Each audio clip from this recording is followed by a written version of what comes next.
ഏത് കൊരങ്ങച്ചനെ ഇവിടെ കണ്ടിട്ടുണ്ടല്ലോ?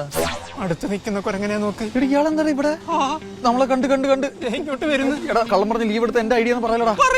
പോടാ. Sorry sir. സോറിയാ എന്തിന്? അല്ല സാർ, വർക്ക് കംപ്ലീറ്റ് ചെയ്യാതെ ലീവ് എടുത്ത്. അയ്യോ, ഒരു കീച്ചങ്ങട് തന്നാളുണ്ടല്ല. ഇതൊക്കെ തലയിൽ വെച്ചോണ്ടാണ് വണ്ടർലയിൽ വന്നത്. അതെങ്ങടെ വീട്ട് ഞാൻ നോക്കിക്കോളാം. ശരിക്കും ഞാനിവിടെ മിക്കവാറും വരാറുണ്ട് ഈ വർക്ക് പ്രഷർ കളഞ്ഞ് ചില്ലാവാനായിട്ട്. ഞങ്ങളും വർക്ക് പ്രഷർ കളഞ്ഞ് ചില്ല് ചെയ്യാൻ വേണ്ടി വന്നതാ. ഓ മിടുക്കൻ, ഇങ്ങനെ ജെനുവിനായിട്ട് സംസാരിക്കുന്നവരെയാണ് എനിക്കിഷ്ടം. ആണോ? അങ്ങനെയാണെങ്കിൽ എനിക്കൊരു കാര്യം പറയാനുണ്ട് സാർ. ഇവനെ പറഞ്ഞ് പിരികേറ്റി നുണ മറിച്ച് ലീവ് എടുപ്പിച്ച് ഞാനാ. അയ്യോ, നീ കാട്ടു ജെനുവിൻ. Thank you sir. സാറല്ല ചേട്ടൻ, അങ്ങനെ വേണം ഇനി എന്നെ വിളിക്കാനായിട്ട്. ചേട്ടാ എന്തോ നിന്റെ കഥാപ്രസംഗം പറയാതോ. നല്ലൊരു മനുഷ്യനല്ലേ? ഓ തങ്കക്കുടം. അദ്ദേഹത്തെ പറ്റി എന്തൊക്കെ മ്ലേച്ഛമായ വാക്കാണ് നീ ഓഫീസിൽ ഇരുന്ന് പറഞ്ഞത്? പറ്റിപ്പോയി. Don't judge the cover by the book എന്നാണല്ലോ പ്രമാണം. ഞാനത് ഓർത്തില്ല.